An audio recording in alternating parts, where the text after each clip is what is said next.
Hoy es miércoles 13 de diciembre del año 23. Faltan 328 días para las elecciones. 18 días le quedan este año. En 12 días estamos en Navidad. 23 días faltan para Reyes. 34 para los caucuses de Iowa. Y hoy han pasado 193.496 días desde que hace 530 años Puerto Rico comenzó a marcar su historia como la colonia más vieja y más triste del universo. Son las 12:04 de la tarde y estos son los titulares aquí en La Mirilla. La Charbo sembraba hortaliza de billetes por la payola y con lo que ha salido está aparentemente flita. A Dios rogando y con el mazo dando.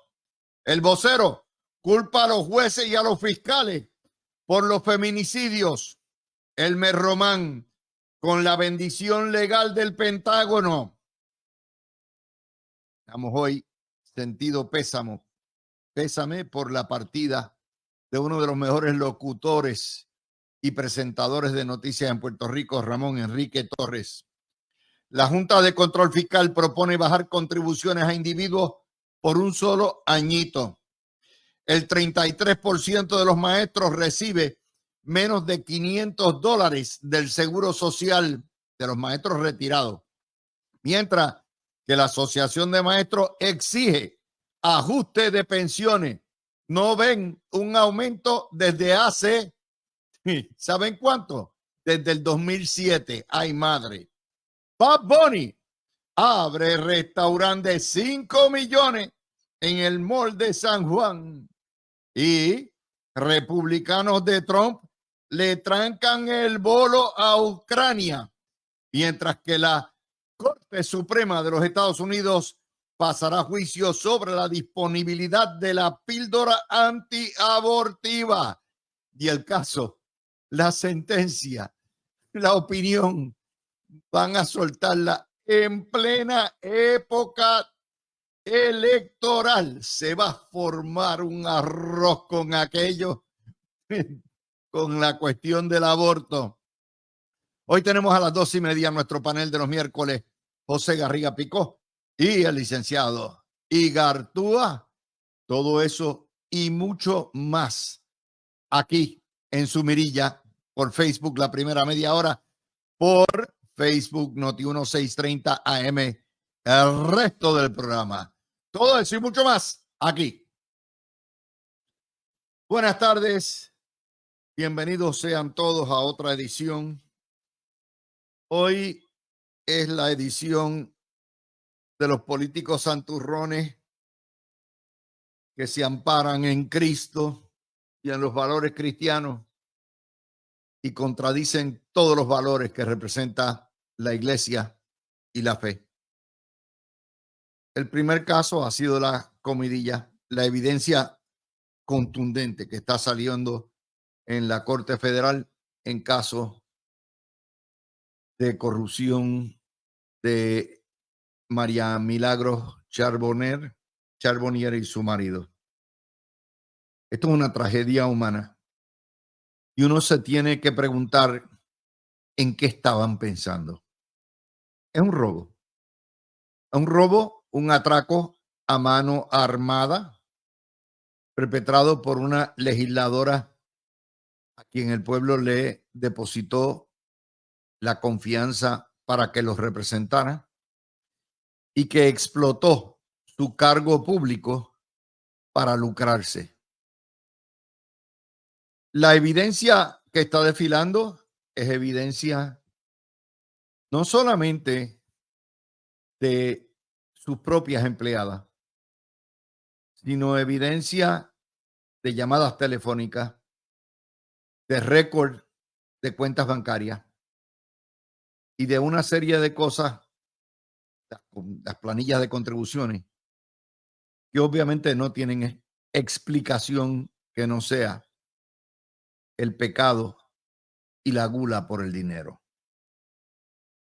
El caso Charbonnier hasta esta mañana se ha probado que recibía soborno de su empleada para alegadamente pagar una deuda de la IARES. Los pagos eran por debajo de la mesa. La empleada de la cual salía la tajada era una mera recepcionista que se les pagaba la suma de $8,000 mensuales, de los cuales entre 1,500 y 2,000 pasaban a la Charbonnier por debajo de la mesa.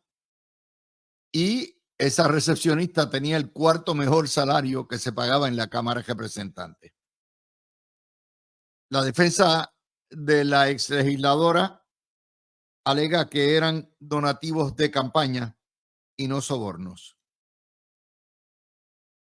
Surge evidencia que en uno de los pagos le metieron el cash en un vaso y lo escondieron en un pastizal porque creían que los federales estaban detrás de ellos.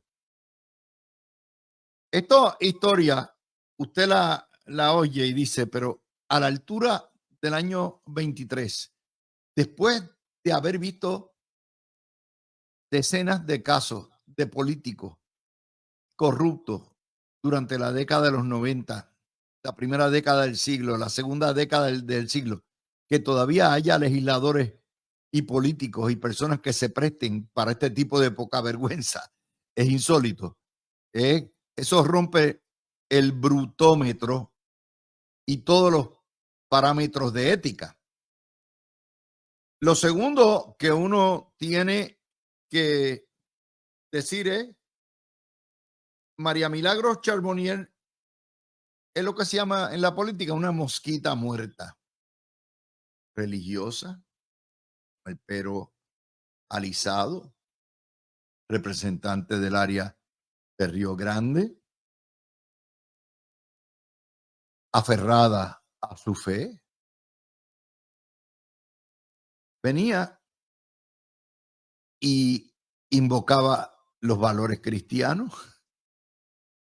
y en la práctica resultó ser una pecadora inmunda, corrupta, que violó todas las reglas y las penas básicamente de el buen libro.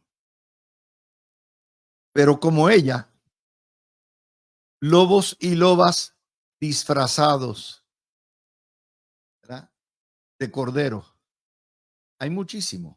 De hecho, vivimos esos tiempos. Vivimos los tiempos del fariseísmo y de los apóstatas. Vivimos los tiempos, y los hemos visto, de políticos disfrazados de religiosos y no dejan de ser unos puercos macharranes, unos estafadores, unos embaucadores, unos buscones que utilizan una cosa tan sagrada como es la fe, como es Cristo, para ganar votos ajenos de personas que en su buena fe religiosa piensan que estos individuos van a avanzar los valores de la iglesia y lo menos que hacen es eso. Son explotadores de la religión, no son religiosos. Usan el partido cristiano para devorarse a sus víctimas. Los hemos visto.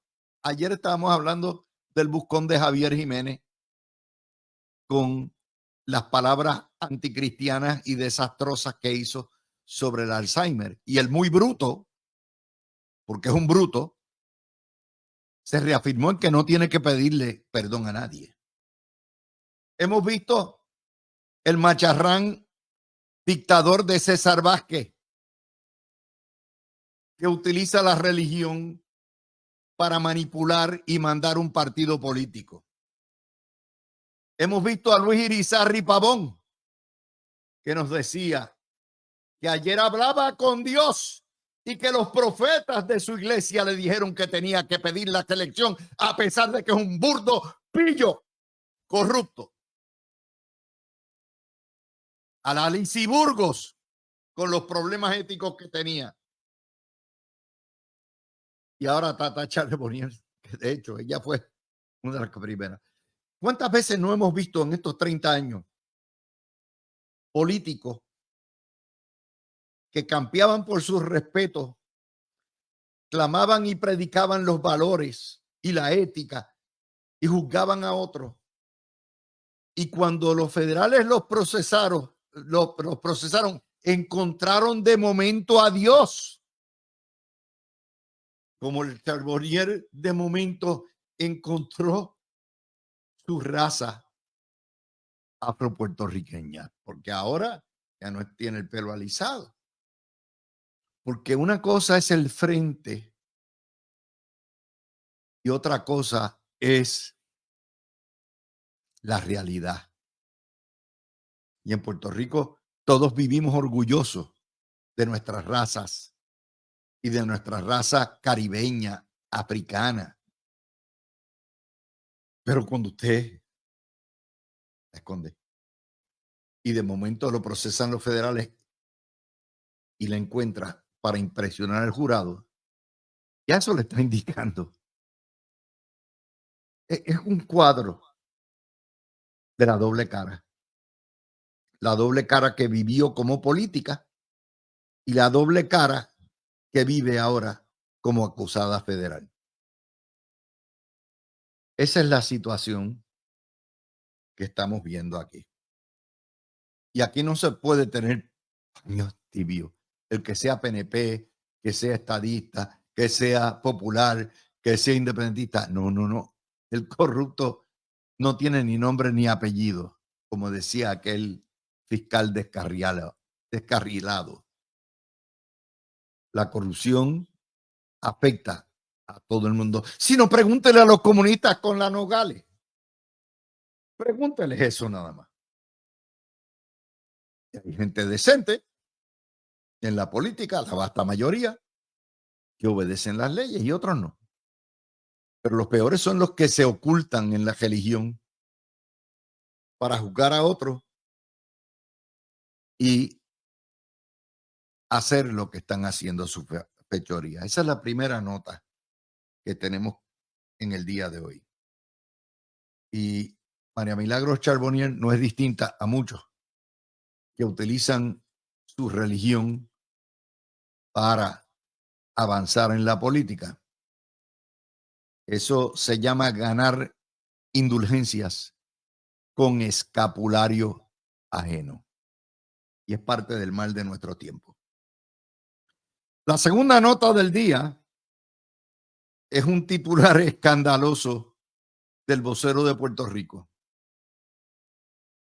Vida de mujeres en jaque en los tribunales. Insatisfacción con el manejo de casos de violencia de género. Esas son las farfullerías y los embustes que nos meten los editores de periódicos, porque la historia, los datos que da la historia, contradicen el titular. Las mujeres no se juegan la vida en el tribunal. Los jueces no son los que asesinan a las mujeres. Los fiscales no son feminicidas. Los policías tampoco. ¿Que hay fallas en el sistema? Sí. Ningún sistema de justicia es perfecto. Pero acusar a la judicatura de tener en sus manos la vida de las mujeres es sacar la responsabilidad de donde está. El homicida, el asesino, el macharrán, empecinado en matar una mujer y perseguirla, y por más órdenes protectoras que puedan tener, eventualmente las matan. Ese es el culpable. Ese es el responsable. Las estadísticas las dicen todo. El sistema funciona, pero no es perfecto. No es 100% infalible.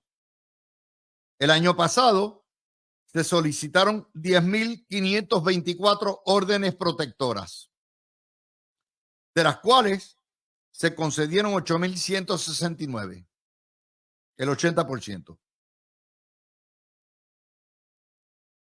de las cuales prácticamente hubo el año pasado 23 feminicidios.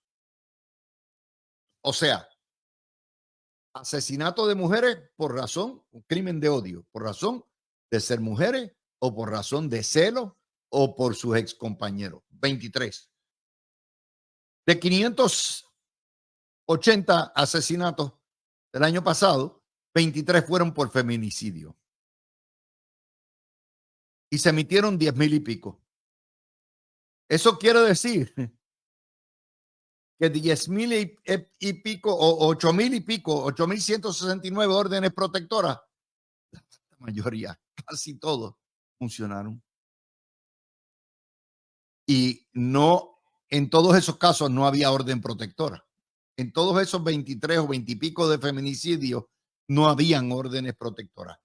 La mayoría sí. Pero de 8,000, tiren la matemática. Y decir que la vida de las mujeres está en jaque en los tribunales es una barbaridad. No, no es en los tribunales donde está en jaque la vida de las mujeres. La vida de las mujeres acosadas por macharranes está en jaque en la calle, en sus casas, en sus hogares, en sus talleres de trabajo, donde las persiguen, donde las acosan, donde las siguen. Es como las feminazis que piden que le pongan un guardia a cada una de las mujeres acosadas, un guardia 24/7. Eso es imposible, porque ¿saben qué? Pueden haber 10,000 órdenes protectoras, peticiones, pero por cada orden protectora, y esto se lo puede certificar la oficina de la Procuraduría de las Mujeres, hay 10 que no se radican, que nunca se llegan. ¿Por qué? Porque está el ay bendito, y el ay bendito las tiene. Ah, no, bendito. Y otras donde se radica la orden protectora y la mujer rehúsa después. Es bien fácil acusar a los jueces. Es bien fácil acusar a la jueza presidenta. Es bien fácil acusar a la oficina de administración de tribunales. Es bien fácil sentarse ahí atrás echándose fresco y decir, esta juez hay que limpiársela, hay que sacarla porque cometió un error o porque no hizo esto o lo otro. Eso es bien fácil. Porque los jueces no se pueden defender. Los jueces no pueden dar explicaciones de lo que hacen fuera de que no sea la sentencia que emiten o la opinión que emiten. Eso es bien fácil. Y oiga, yo siempre, como les digo a ustedes, he sido defensor de la integridad de nuestra judicatura y he sido el más severo crítico de las líneas de política pública establecidas cuando era la justicia roja. En eso estoy bien claro. Pero la justicia roja cambió con la textura del tribunal hace más de 14 años. Y cambió con la llegada de la jueza presidenta y del juez Seidel. Todo eso hace que las cosas sean distintas, ¿no? No es lo mismo. Pero echarle la culpa, pero aquí el problema no es echarle la culpa, todo el mundo sabemos eso. El problema es que esto es deshonesto.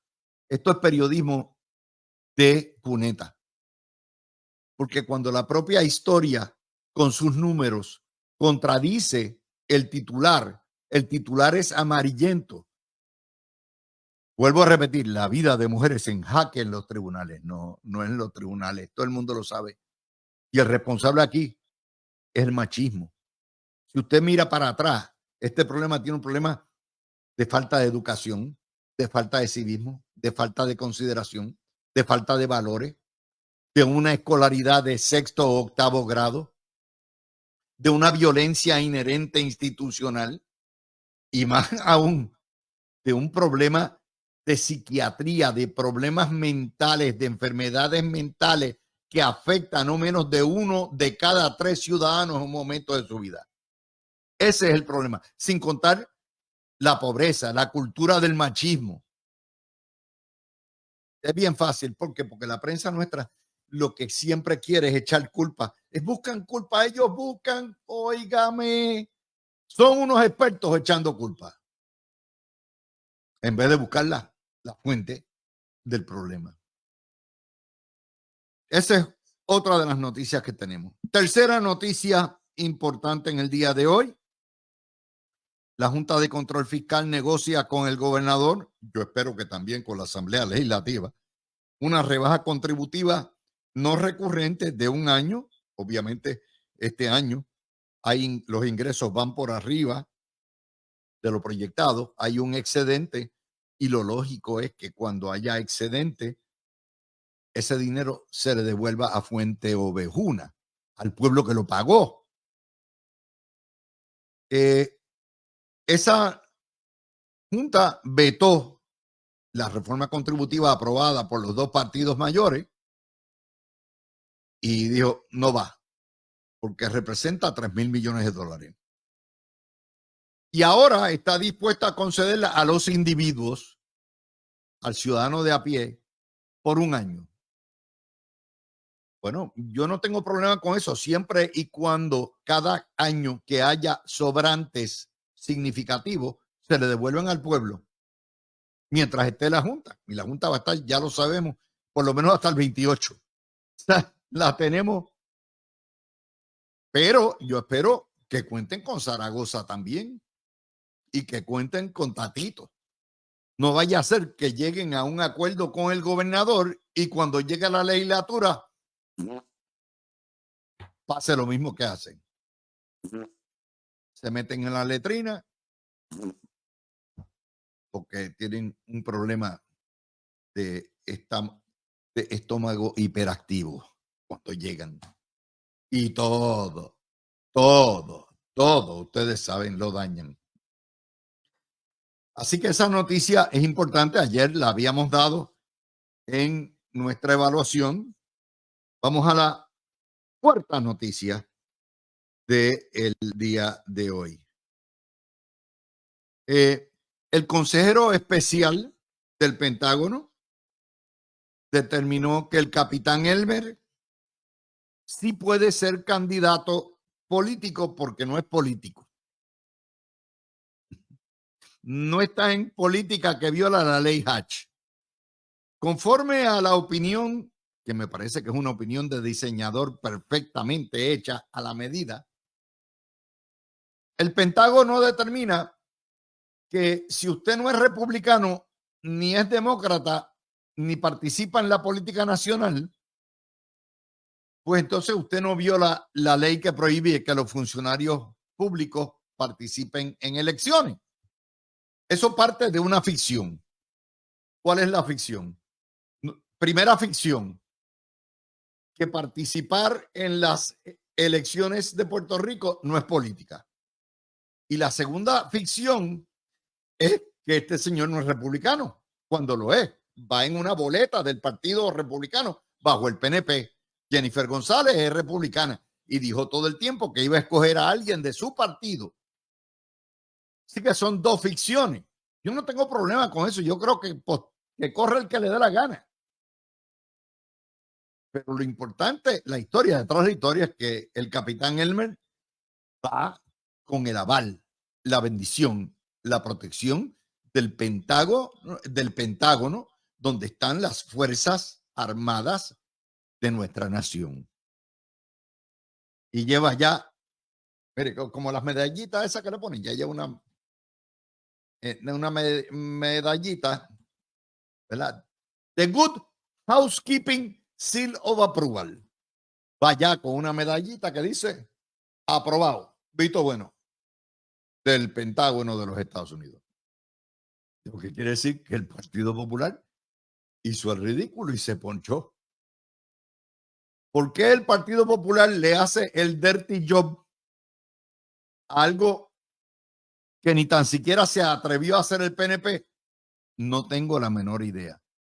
Es un huevo del huevito, pero los huevitos producen cigotes que producen a su vez huevitos que son revoltillos de huevo. Eso es parte del infantilismo y de las moronerías de esta trulla de mocosos incompetentes que aspiran a dirigir a Puerto Rico. Porque cuando yo vi eso, yo dije, ¿what? ¿Le están haciendo la campaña al capitán? Ahí está. Otra nota más. La otra noticia, son dos noticias buenas. Los boricuas optan por Estados Unidos y España. Yo siempre lo he dicho, he visto este patrón, que es que al boricua le encanta viajar después de Navidad. Entre la petardera, los tiros al aire y el cansancio de ya tener la Navidad más larga del mundo, y ya cuando usted llega a la séptima semana dice, ya, Nochebuena, me voy. Desde hace años, la clase pudiente y no pudiente de Puerto Rico la pita el día 26. ¿Y a dónde se van? Hey, se van para Kissimmee, para mi tierra en Kissimmee. Nosotros vamos para allá y ellos vienen para acá.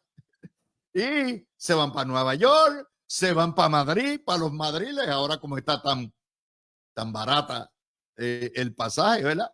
Pues usted se va para Europa también y se da, coge el frío y les encanta ponerse el coat y el abrigo y los guantes, y usted los ve por montones. Pero ese es el producto de la petardera, los tiros al aire y la Navidad más larga del mundo. Y lo otro, las cosas no están malas, oye. Hello. Bad Bunny ha abierto un tronco de restaurante de 5 millones de cohetes en inversión, para que digan que Bad Bunny invierte en Puerto Rico, nada más y nada menos que en el mall de San Juan, asiático, no es comida puertorriqueña, es asiático, pero como el puertorriqueño también le encanta el sushi y el sashimi, ¿y qué no nos gusta a nosotros? Nosotros somos como Pac-Man, nos comemos todo lo que sea rico y bueno. Bueno, pues allá está en el Molo San Juan. Así que muy bueno, ojalá habrá muchos más y que tengan mucho éxito. Esas son las noticias. Yo conocí a Ramón Enrique Torres desde que comenzó en Telemundo. De hecho, lo que era él y Jorge Rivera Nieves, que para mí es lo máximo, eran un dúo fenómeno. Y estaba Aníbal González Irizarry, estaba entonces Silvia Gómez. Era fabuloso aquel equipo. Y desde entonces Ramón Enrique, como presentador de noticias, se convirtió en una de las voces más creíbles y más confiables de todo Puerto Rico. Se nos fue muy joven todavía, un terrible cáncer. A él y a su hija Lisa, a todos sus hijos, todos sus familiares, nuestro más sentido pésame. Esa es la primera. Son cosas que se dan y que uno dice, wow, es terrible, pero estamos prestados en esta vida, como dicen.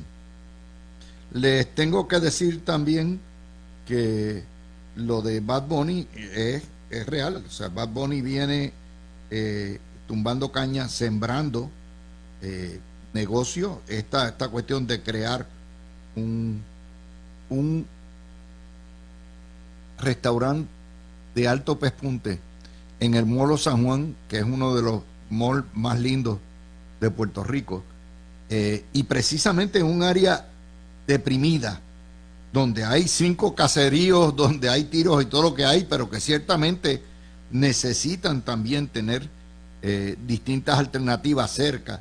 Me parece que es fenomenal.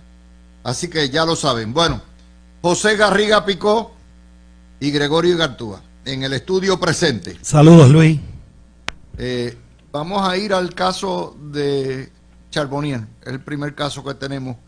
Ustedes están viendo la corrupción, hay que condenarla, venga de donde venga, salga de donde salga. Y es un caso que es una tragedia puertorriqueña, pero que uno todavía se tiene que preguntar cómo es posible que a estas alturas y después de 40 años de procesamientos federales por corrupción, todavía se jueguen estas marometas. Adelante. Pues mira, Luis, yo quiero primero que nada decir que a mí no me alegra la desgracia de ningún ser humano y que ciertamente pues me gustaría que nadie tuviera que pagar por delitos cometidos y nadie tuviera que pagar por otros errores que pueda haber hecho en algún momento. Pero no me va a dar pena en caso que saliera culpable. Si la encuentran culpable y le echan una sentencia fuerte, porque aquí es necesario acabar de una vez para siempre con la corrupción en la política. Es decir, hay que poner mano dura en contra de todos los legisladores. Cada legislador, sea del partido que sea, que sale culpable, es un roto que se le hace a la credibilidad de la Asamblea Legislativa. La Asamblea Legislativa, que tiene una muy mala evaluación por parte del público en general, en este momento, pues yo creo que no necesita y nunca necesita que ocurra esta clase de cosas. María Milagros Charbonnier, pues tú muy bien señalaste que era una persona que se proyectaba como una persona religiosa, humilde, dedicada a luchar en contra del crimen, etcétera, etcétera. Y no dudo de que a lo mejor en algún momento pues lo fuera, porque cada es como es en cada momento. Pero tampoco me parece raro que haya caído en la tentación, porque entre los apóstoles eran 12 y hubo uno que salió traidor y fue el que vendió a Jesucristo. Es que no es raro de que haya traición, de que haya errores. Y por supuesto vamos a darnos cuenta de que todos somos pecadores. Ella no es la única pecadora. Todos en algún momento hemos cometido pecados, todos hemos cometido en algún momento algún delito. Lo que pasa es que hay pecados mortales y pecados veniales. Y hay pecados y hay delitos graves y hay delitos menores y hay meras faltas administrativas, que es la que mayormente cometen las personas cuando cometen alguna infracción de tránsito menor. Así es que uno tiene que tener, ¿verdad?, la visión de que pues todo el mundo puede caerse, pero dado el lado humano, que uno tiene que tener compasión y uno tiene que tener comprender la naturaleza humana. Por otro lado, por el lado político, por el lado legal, es imprescindible que se haga justicia y que si es culpable se le condene con fuerza para que esto no vuelva a ocurrir. En eso, ¿qué te ha llamado, Igartúa, la atención de este caso? Muy buenas tardes nuevamente, Luis, a ti, a Garriga, al público que nos escucha. Muchas felicidades a todos. Ya estamos entrando, gracias a Dios, en la Navidad, que siempre es una época alegre y que uno puede compartir con mucha gente que no ha compartido hace tiempo. Mira, yo creo que en primera instancia siempre hay que reseñar, como bien dice Garriga, el lado humano. Uno tiene que tener empatía en los procesos gubernamentales. No estamos hablando de villanizar a todo el mundo ni de querer desearle el mal, pero desde un punto de vista institucional y un punto de vista de la justicia, pues en primer lugar yo creo que es sorprendente que se sigan dando de esta misma forma, o sea, el mismo esquema una y otra vez. Número dos, creo que es una tragedia que el gobierno de Puerto Rico a nivel institucional no puede identificar y procesar a tiempo estos procesos y siempre tenga que ser el gobierno federal quien obviamente tiene unos recursos y unas facultades que no tiene el gobierno estatal, pero yo creo que llega el momento donde los propios cuerpos que les toca autorregularse y autoevaluarse y fiscalizarse tienen que hacer un mejor trabajo con este proceso, porque en la medida en que se vea que es laxo el proceso, pues entonces se fomenta el ambiente de que a menos que haya una investigación federal de gran escala, pues no va a pasar nada. Yo creo que eso lo podemos generalizar no solo en este tipo de casos, sino en otro tipo de casos donde la realidad es que vemos que cada día hay menos convicciones, menos acusaciones en temas neurálgicos y el pueblo necesita y los funcionarios también necesitan saber que el aparato a nivel estatal está listo para identificarlo oportunamente. Y obviamente también desde el punto de vista ya político, yo creo que independientemente de cuál sea el partido, tenemos todos que rechazar esto porque nos hace mucho daño, no solo a nivel económico, sino a nivel de confianza del público, pero también nos hace daño a nivel nacional, donde se lleva una imagen con que allá también hay asuntos, lamentablemente se resalta muchas veces ante nuestra situación económica, esta situación de corrupción en Puerto Rico, y tiene un impacto en conseguir otras medidas necesarias para nuestro desarrollo. Oye, aquí hay otra noticia que es detrás de la noticia, o sea, esta nueva tendencia de políticos corruptos fariseos que utilizan o el partido religioso o la religión para ganar indulgencias predicando la moral en calzoncillos. Eso lo estamos viendo en todos los sectores políticos de Puerto Rico.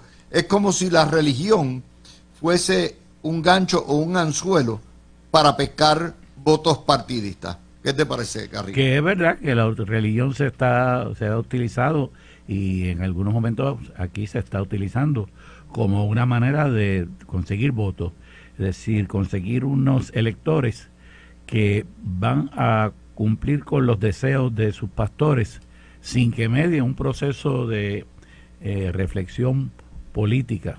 Puede que medie un proceso de reflexión religiosa en cuanto a la prédica que le haga su ministro o su sacerdote o quien sea que se lo aconseja en el templo, en la iglesia, en donde fuere, pero no en términos de la política. Y la política debe medirse por los criterios políticos, no necesariamente por criterios religiosos.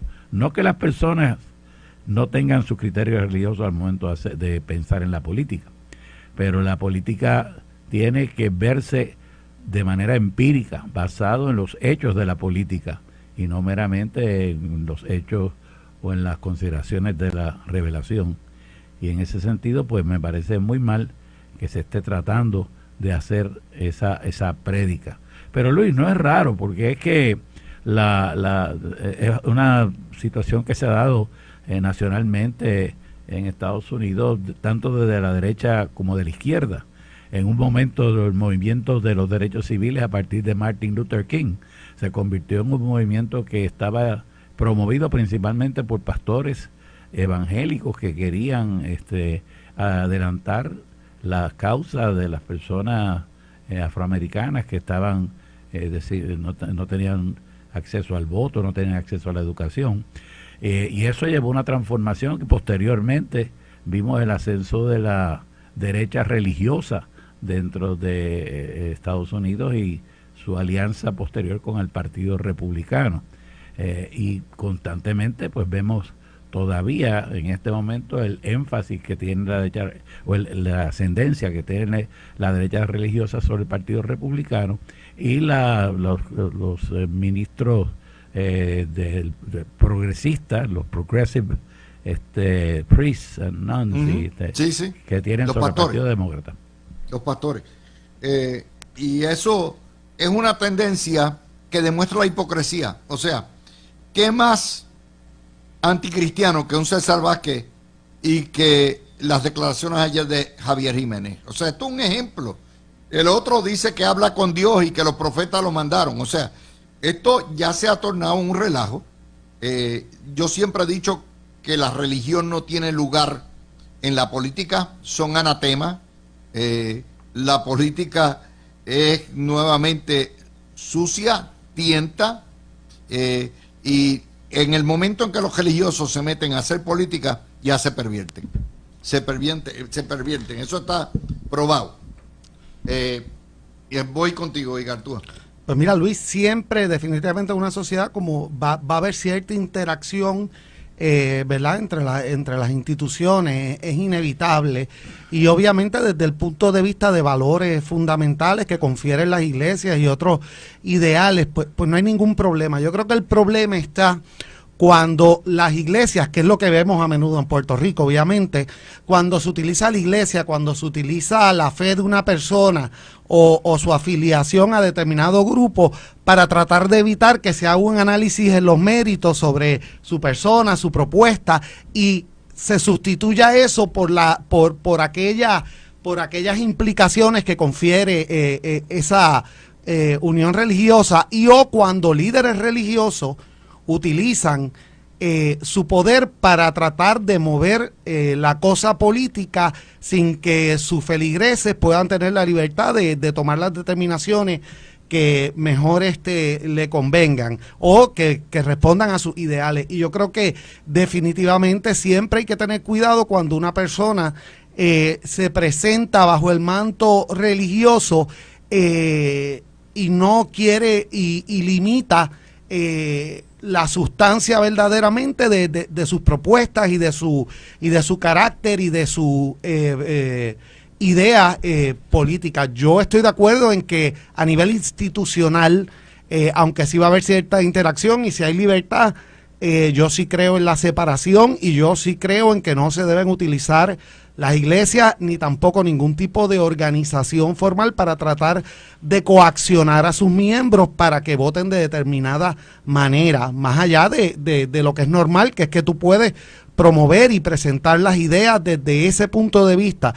Pero el problema de la iglesia es que, como sabemos, tiene un efecto superior porque en muchas ocasiones se da la impresión que esa opinión trasciende una conveniencia o un análisis meramente político y que trae consigo otras cosas espirituales que sabemos que en términos prácticos no debería ser así, y se convierte entonces en un abuso de la confianza, en un abuso de la posición. Y lo otro, naturalmente, es tenemos que hacer esta aclaración. La vasta mayoría de los políticos son cristianos. La vasta mayoría de los políticos en Puerto Rico profesan su fe y no violan, no predican la moral en calzoncillo. Esto es nuevamente lo que hemos tomado, los nombres, la utilización del Partido Dignidad para avanzar carreras políticas. Javier Jiménez, un cajerista político. Todo este tipo de cosas es lo que nos obliga a decir, mire, nuestro problema no es con la religión, nuestro problema es con los políticos apóstatas y fariseos que utilizan la religión, la explotan para sus propios designios, y después que predican la moral en calzoncillo y después que juzgan a medio mundo, violan esas mismas normas y violan las reglas básicas del cristianismo porque es su carrera política. Eso es lo que estamos hablando. Antes que, cuando vengamos, vamos a analizar la situación, dos noticias que surgen esta mañana, de dos casos que va a ver la Corte Suprema de los Estados Unidos, uno de los cuales tiene, de hecho los dos tienen un impacto en Puerto Rico como a nivel nacional, y vamos a analizar eso con nuestro panel cuando vengamos. El primer caso es, el Supremo va a escuchar argumento oral ahora temprano en el año 24 sobre el acceso nacional a la píldora abortiva mifepristona, que ha estado ya 22 años en el mercado y que provee un acceso al aborto rápido. Prácticamente el 52-53% de los abortos a nivel nacional en Puerto Rico se hacen con ese fármaco, que ya después que la persona, la mujer determina, que le determinan que está encinta, puede entonces dentro de los primeros semanas abortar. Esa droga ha estado en el mercado 22 años, aprobada por la FDA, nunca ha tenido problema. Y grupos religiosos pro vida han pedido una prohibición federal total, y los estados, como Texas, por ejemplo, la han prohibido en la farmacia, siendo la cuestión de los fármacos una determinación, una competencia totalmente federal, y está disponible por receta. El segundo caso de cerciorari que van a ver, ese va a la yugular de lo que fueron los milicianos o los revoltosos que atacaron el Congreso el 6 de enero y se les acusa, entre muchos delitos, de haber interrumpido las funciones oficiales de un cuerpo legislativo, que es un delito federal, y las operaciones regulares del gobierno. Y lo que están diciendo es que eso no es un delito, que ellos fueron allí a exigir querellas y agravios como buenos ciudadanos, y pues se formó el revolú. De hecho, ese caso que se va a ver también va directo a la yugular de lo que hace Trump, porque se alega que Trump interrumpió el proceso regular del proceso democrático. Así que empiezo contigo, Garriga, las implicaciones que tú puedes tener. Por cierto, la determinación del primer caso de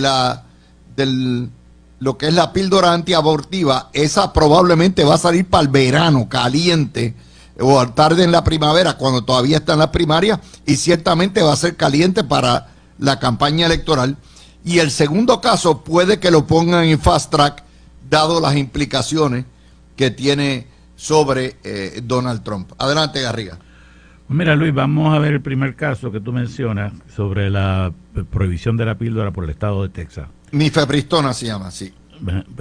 Pues esta, independientemente, ¿verdad?, de si está científicamente probada y si no ha tenido problemas, pues me parece que a base de la última decisión de la Corte Suprema en Dobbs, definitivamente el estado de Texas tiene el poder para decidir si va o no va a permitir esa píldora abortiva, porque de acuerdo a la decisión de Dobbs es a los estados al que le toca decidir si se permite el aborto o no se permite el aborto.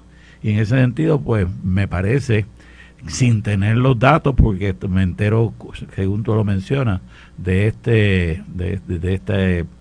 certificación, ¿verdad? Granted cert, el cerciorario otorgado, seguro. El cerciorario otorgado, ¿verdad?, que va a ver el caso. Pues lo tomo meramente como si fuera una pregunta, ¿verdad?, hipotética, y como pregunta hipotética me parece que está en el poder del Estado. Segundo, en cuanto a lo del 6 de enero, para mí, que yo vi el 6 de enero completo en la televisión, todo lo que ocurrió, para mí no queda duda de que aquello pues fue una acción que pretendió, que era salvaje, que fue un motín, que pretendió entrar por la fuerza, y entraron por la fuerza al Congreso, que destruyeron cosas, y que se hizo allí actividades que nunca se debieron llevar a cabo, que tuvieron que movilizar a los senadores de donde estaban y esconderlos en un sótano, y eso no tiene excusa, ¿no? La excusa de que estaban presentando sus quejas, pues me parece que no es válida cuando tú entras en ese acto de violencia.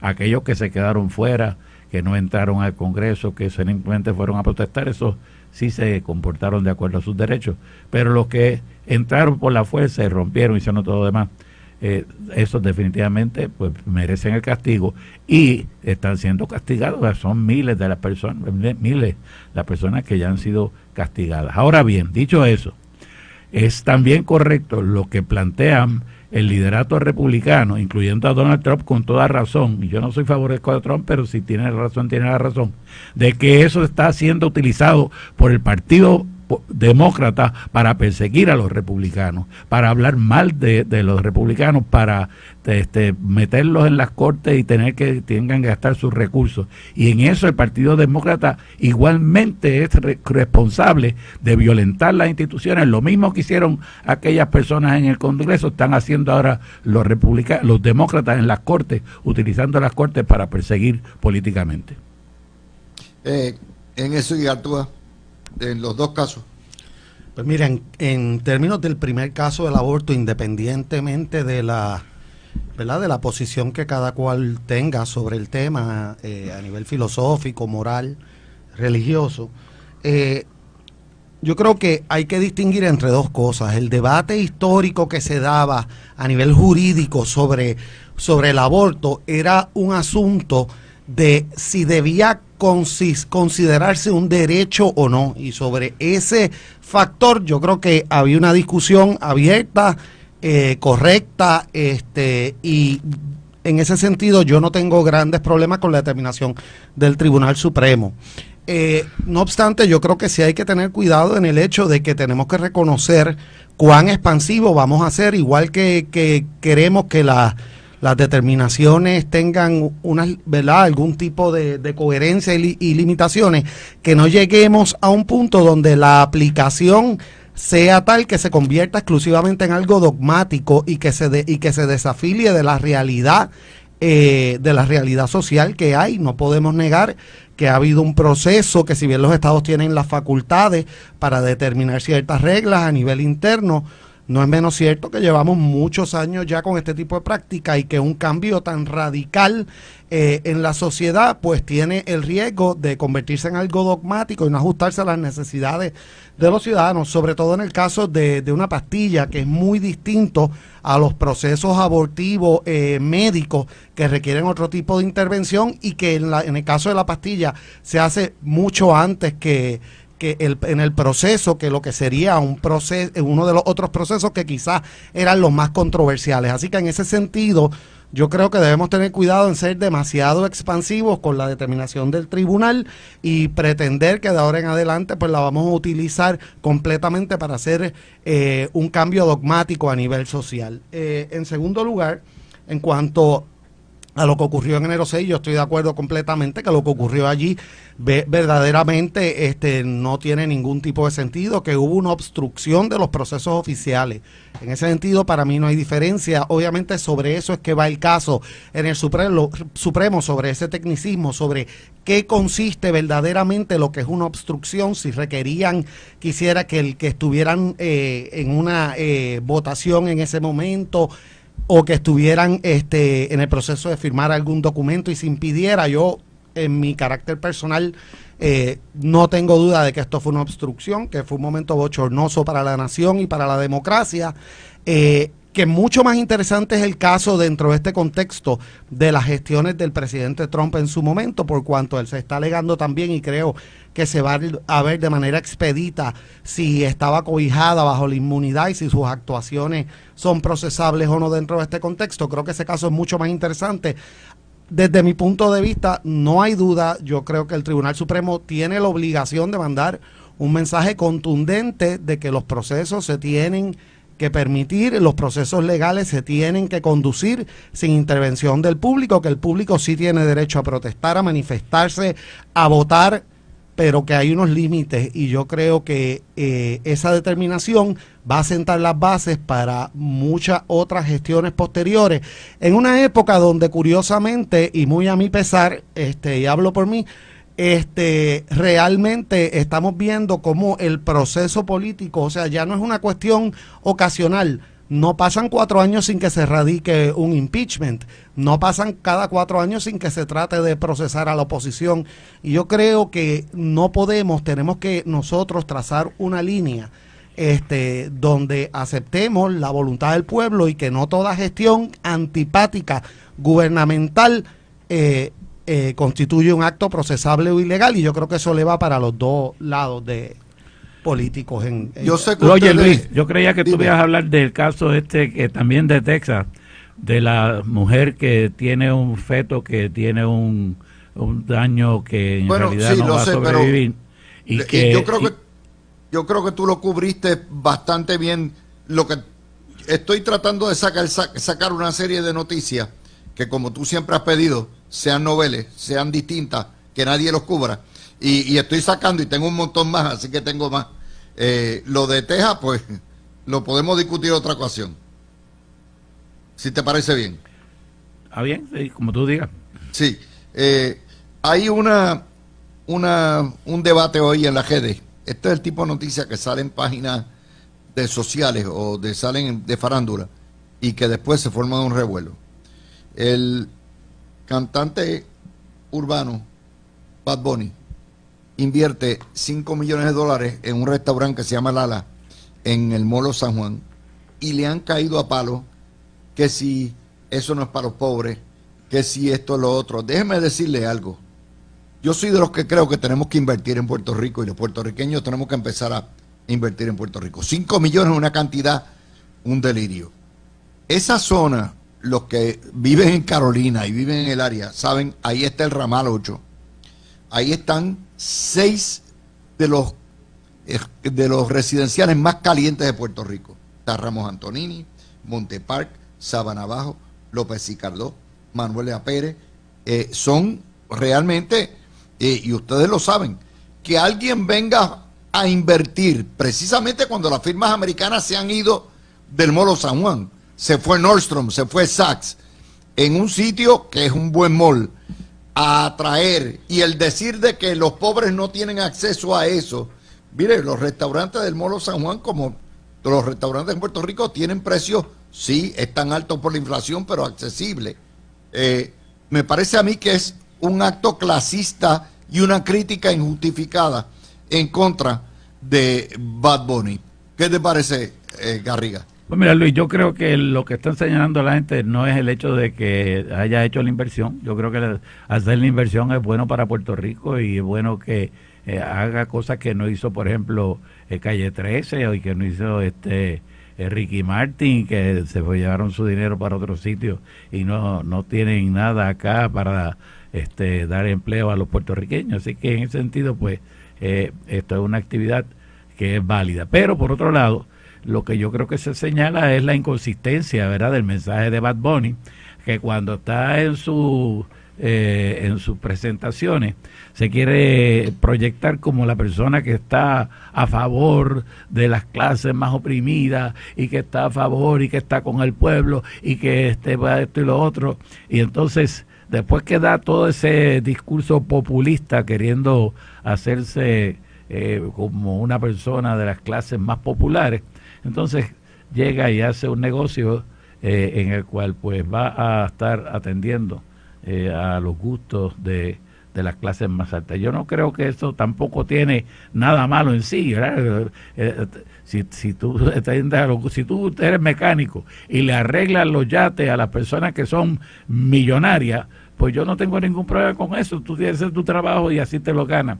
Pero el hecho es que hay una inconsistencia en el mensaje. Y es bueno que se señale porque me parece que Bad Bunny va a pretender, cuando vengan las elecciones, tener una proyección política en Puerto Rico a favor de grupos que hablan precisamente ese lenguaje de las clases oprimidas. Pero eso es otro cuarto de hora. O sea, a mí me parece, ¿sabe?, que es una terrible injusticia a criticar por clasismo, porque venga a poner un buen restaurante en un sitio, cuando todos los que hemos ido al Molo San Juan sabemos que allí también compran gente de Ramos Antonini, de Monte Park, de Sabana Bajo, de López y Cardó, porque ustedes saben, la vasta mayoría de las personas que viven ahí son personas respetuosas de la ley, buenos ciudadanos, decentes, pero también hay una industria grande de drogas que genera capital que permite ir a hacer eso. Y en vez de estarse tirando tiros,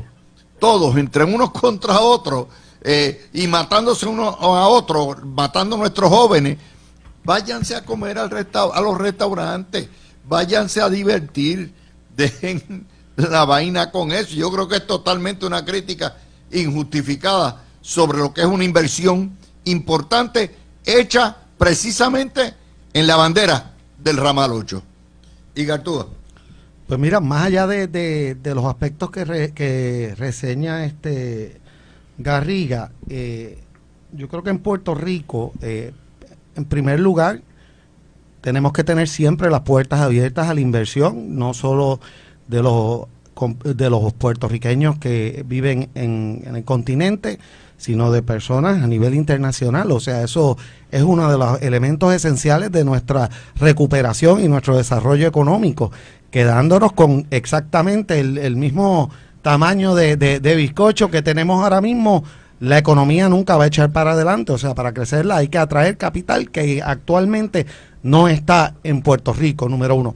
Número dos, yo creo que ese discurso en general, más allá de la figura de Bad Bunny, yo creo que es uno de los discursos bien nocivos que ha habido históricamente en Puerto Rico, porque la realidad es que nosotros no podemos pretender tampoco vivir en una sociedad homogénea, y en Puerto Rico, nos guste o no nos guste, hay gente que viene de distintos trasfondos, que tienen distintas capacidades económicas, y debería haber espacio para todo, y para eso está la empresa privada, y para eso está la oferta y la demanda, y aquellas personas que tengan el dinero y quieran invertir, lo hacen. Aquellas personas que entienden que no quieren auspiciar ese tipo de restaurantes y eso, más allá de criticar la inversión per se, lo que tienen que hacer es pues que no los respalden, que no vayan, como hacemos todo.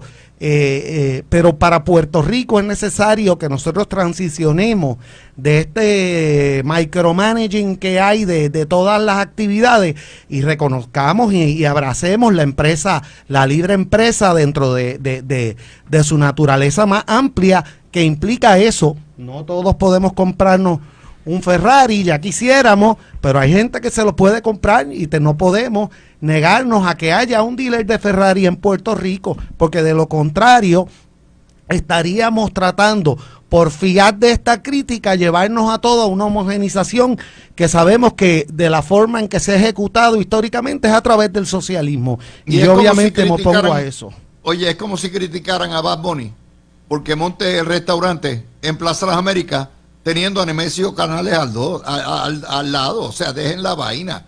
Al contrario, queremos que sea capital criollo.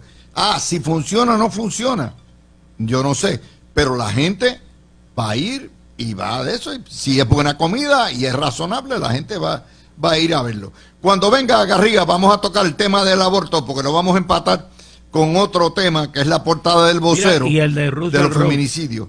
El intento de los chinos de nuevo, que están intentando volver a Rubber Roads. ¿Pero y dónde está eso? Yo te voy a enviar la ¿En qué periódico está eso? En un periódico que no es de Puerto Rico, te lo envío. Ok, bueno. Pues nos vamos con el aborto y nos vamos con los feminicidios y la portada del vocero. De la Corte Suprema validó la ley del Estado y le prohibió a una mujer que por razones médicas tenía que abortar y tuvo que salir fuera del Estado. Adelante, Garriga. Dale el botón. Este caso, Luis, me parece que es más todavía al punto de la posibilidad, ¿verdad?, de que se revise la decisión de Dobbs, porque es un caso en que el Estado pues está haciendo, tiene el poder para decidir si lo va a permitir o no, pero viola la ley, ¿verdad?, el principio de que hay que proteger las vidas y la salud de la madre, porque esta mujer tiene un feto que está mal formado, que si lo continúa pues puede hacerle daño a ella y impedirle que tenga otros hijos posteriormente. Por lo tanto, ella estaba pidiendo que se le permitiera llevar a cabo un aborto.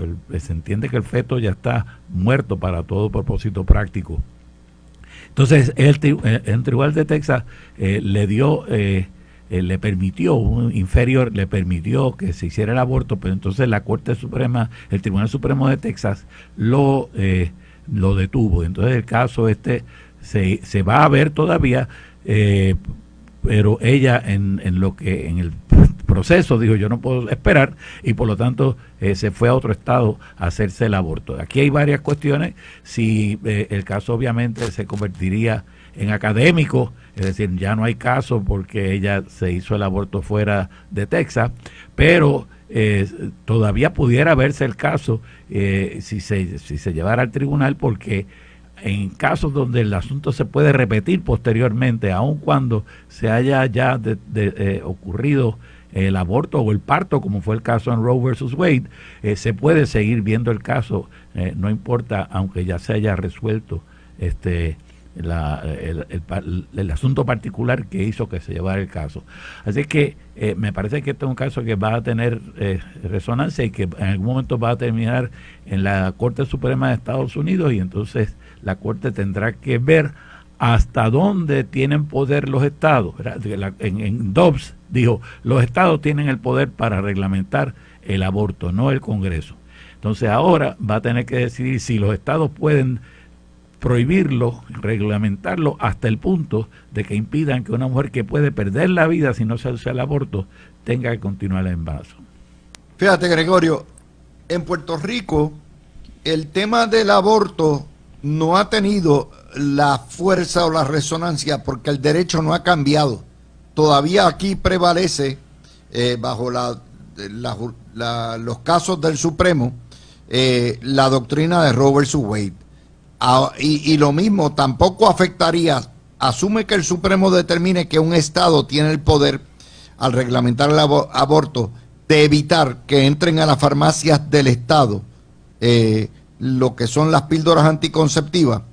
Todavía en Puerto Rico no hay político que se atreva a cambiar lo que es y lo que ha sido la doctrina que impera, hasta que el Supremo no la cambie, de que aquí se permite el aborto conforme a Roe vs. Wade. ¿Qué te parece? Pues mire, yo creo que lo que ha pasado en Puerto Rico es que nunca ese tema ha formado parte de la idiosincrasia política nuestra, y en ese sentido, y para mí favorablemente, ha logrado mantenerse al margen del lleve y trae político. Yo creo que ese es quizás uno de los desastres de esto, que es que cuando hay ciertos issues que se convierten en issues fundamentales a la ideología política, pues entonces muchas veces se convierten en cosas dogmáticas. Es como yo siempre me ha resultado sumamente interesante que entre tantos asuntos importantes y que impactan a tanta gente, los dos caballitos de batalla a nivel nacional sean por un lado las armas y por otro lado el aborto. Verdaderamente no son temas que para mí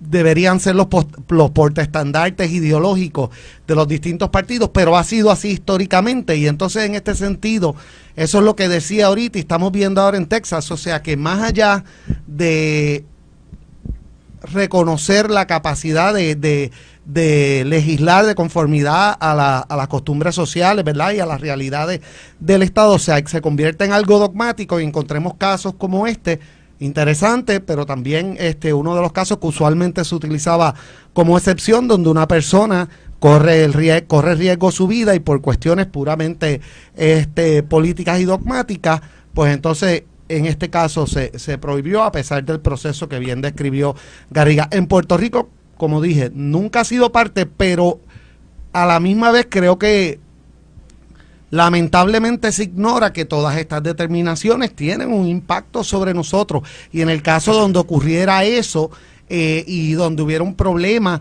con el acceso a distintos medicamentos prospectivamente, pues de alguna manera hay un impacto sobre Puerto Rico. Incluso la restricción en otros sitios puede tener un impacto en Puerto Rico y a largo plazo. O sea, si empezamos a ver nuevamente este tipo de movimientos y de viajes, algún tipo de, y no lo quisiera llamar así por lo que estamos hablando, pero algún tipo de turismo médico con el aborto y eso, pues puede que resurja el tema. Lo cierto es que las determinaciones del Tribunal Supremo y este tipo de políticas tienen un efecto directo porque son normativas para nosotros. Déjame darte algo, Garriga, antes que nada. O sea, si hay algo que que los dos partidos mayores han aprendido de dignidad, es que meterse en las guerras morales y culturales es perder.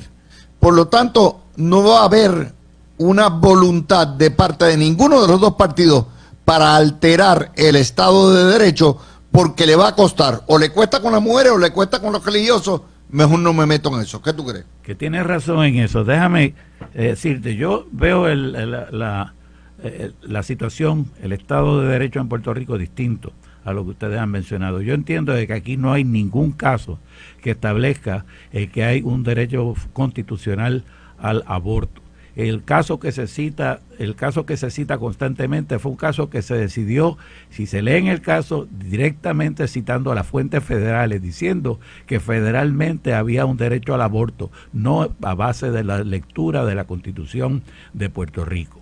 Lo que pasa entonces es que se supone todo el mundo que se continúa ese Estado de Derecho antes que había anteriormente, porque sencillamente aquí, como tú señalas, no hay nadie que esté dispuesto a meterse en el issue. La única que se mete en el issue es la licenciada Rodríguez Bebe, que desde el Senado ha tratado de reglamentarlo y que tuvo una dificultad porque él propuso un proyecto que después, cuando bajó el caso de Dobbs, quedó obsoleto y entonces tuvo que retirarlo y no ha vuelto a estar bregando con el tema.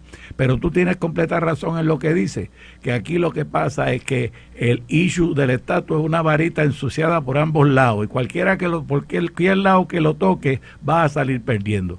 Yo lo vi cuando estaba en la política. Si tú hablas a favor del aborto, tú inmediatamente te echas en contra de todos los religiosos. Si tú hablas a favor de la libertad, a favor del aborto, de que haya la libertad para el aborto, pierde los religiosos. De los homosexuales. Lo mismo pasa con la cuestión. Son issues que crean que hay tal polarización que tú, al fin y al cabo, no puedes estar en ningún lado con el otro. Y los que tratan de estar en el medio pierden los dos extremos, porque ninguno de los dos los consideran que están siendo sinceros. Bueno, vamos a ir al tema. Tú hablabas de que hay una historia. Bueno, primero, dame fuente, lugar, porque yo no tengo acceso. Sí.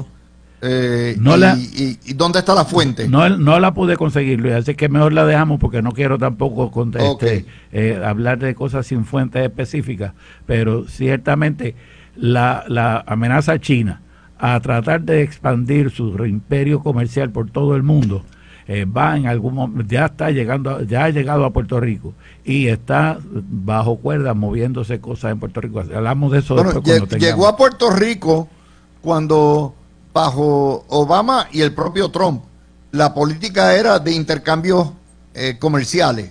Sí, pero en Puerto Rico hubo un intento bajo la gobernación de Ricardo Rosselló de comprar a Roosevelt Roads para establecer una base. ¿Y qué pasó?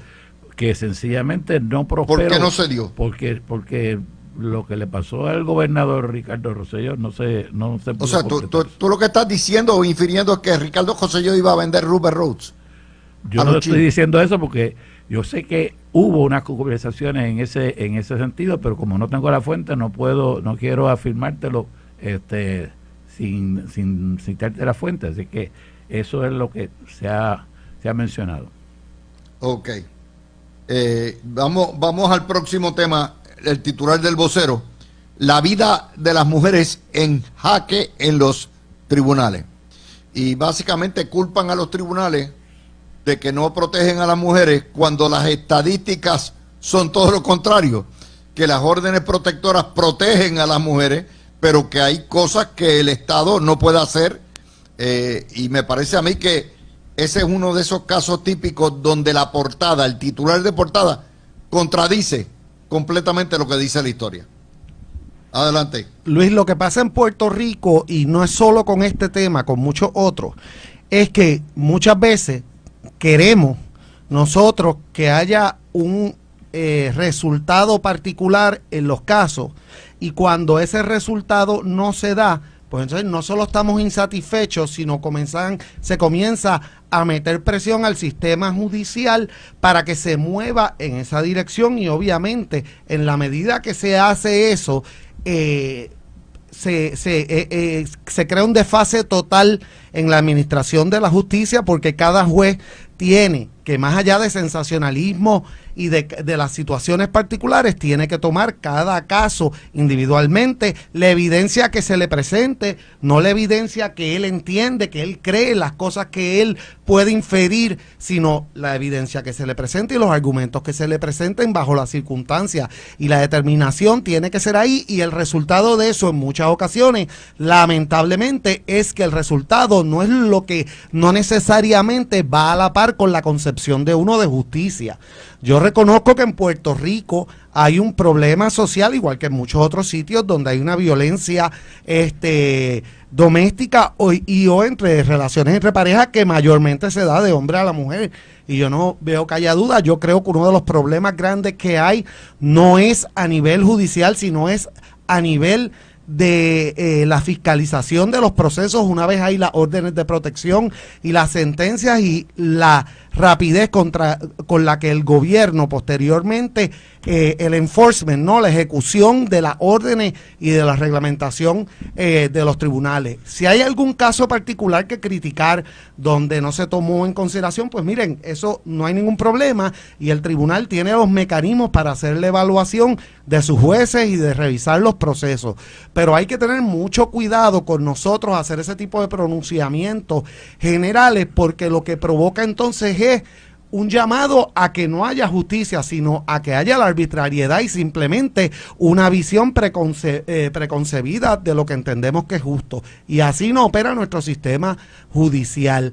Y precisamente en segunda parte yo creo que lo que dice es correcto. Las estadísticas lo que demuestran es que el tribunal, por el contrario, en la mayoría de los casos que se le presentan, emite las órdenes de protección.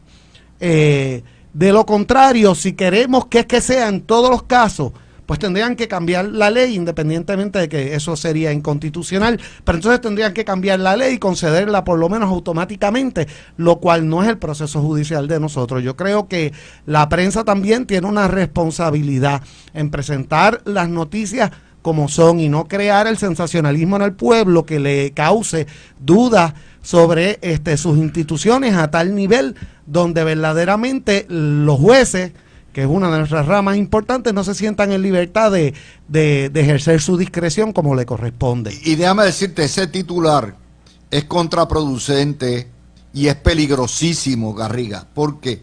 Porque en la medida en que está diciendo que las órdenes judiciales y la protección judicial no vale nada, eso es un mensaje que podría llevar a muchas víctimas a no buscar ayuda. Es terrible.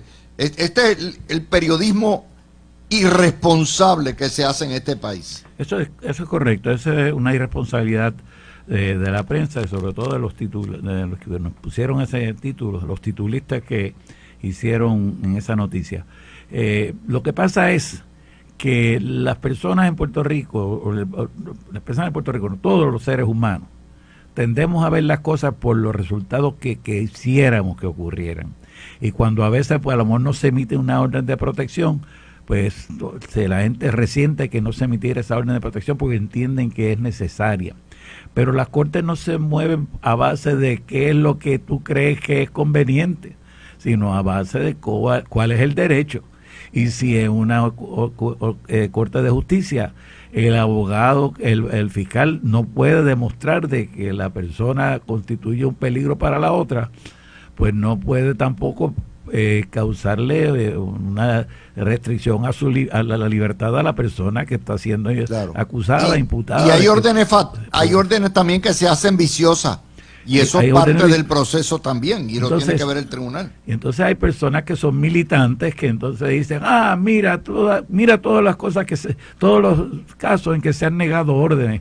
Bueno, pues no sé, cada caso tiene que verse por sus propios méritos, como tú sabes, pero ciertamente no es cuestión de uno gritar con unas estadísticas, sino de ver cuáles son las verdaderas causas. Yo creo que tú en la primera parte del programa hiciste una buena reseña de cuáles son las causas sociales del problema y cuáles son las manifestaciones que se dan del problema y las limitaciones que tienen el sistema de justicia cuando pues las mujeres no están dispuestas a llevar los casos, cuando los hombres logran intimidarlas aún por encima de que están siendo procesados, toda esa clase de dinámica que es extremadamente compleja y que la ley, por más que quiera, no puede entrar en el detalle suficiente para abundar en cada una de ellas, pues. Pero yo creo que las mujeres merecen que se les proteja, igual que pienso que los hombres merecen que se les proteja. Los hombres, como tú tantas veces has señalado, mueren 9 veces más en asesinatos en Puerto Rico que las mujeres que ponte mueren. Tú 25 feminicidios que son por razón de odio, o sea, no es que las mujeres que mueren, hay mujeres que mueren en punto de droga, que no tiene nada que ver con feminicidio ni crimen de odio, ¿verdad? Pero feminicidios son 20 y pico al año contra cerca de 500. O sea, 25 contra 475 hombres. Toda vida humana. Vale, esta cuestión woke, esta cuestión terrible de que la vida de la mujer vale más que la vida del hombre, cuando hay 10 veces más hombres que matan por el odio de los puntos de droga, tú sabes, es parte del periodismo moderno, esas barbaridades. Luis, no podemos llegar a una situación donde los jueces se sientan intimidados públicamente y automáticamente en todos los casos decidan de una manera, no porque corresponden derechos, sino porque quieren evitarse que luego los reseñen y los critiquen. Y eso es un problema, como sabemos todos, cuando en los casos que quizás son agradables para uno porque van de conformidad con las ideas de uno, pues no hay problema, pero el problema es cuando surge, se generaliza la práctica, y la realidad es que eso es un fracaso de la justicia y no lo podemos permitir.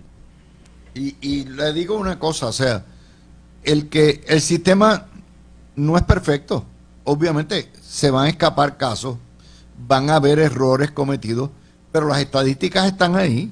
Las estadísticas dicen que el sistema de órdenes protectoras funciona bastante bien. Y de hecho, lo que quisiera hacer las organizaciones femeninas, de verdad, las que se dedican a proteger a la mujer, y la Procuradora de la Mujer, es que más mujeres radiquen las órdenes protectoras, que más mujeres se protejan, ¿verdad? Y no lo hacen.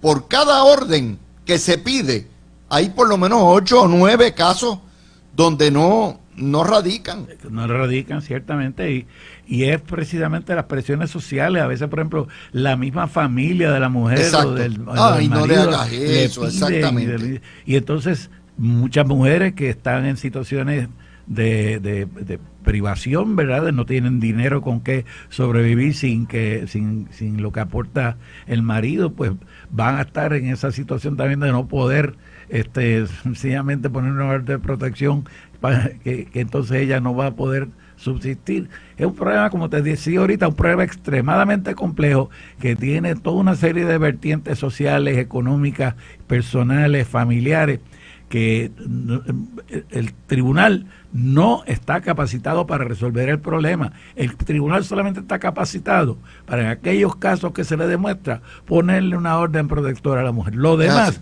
tienen que resolver los psicólogos, trabajadores sociales, y la salud mental general, que tiene que promoverse en Puerto Rico. Bueno, gracias a Garriga Picó y gracias a Igartúa por estar conmigo hoy, mis amigos. Mañana tenemos otra edición de La Mirilla.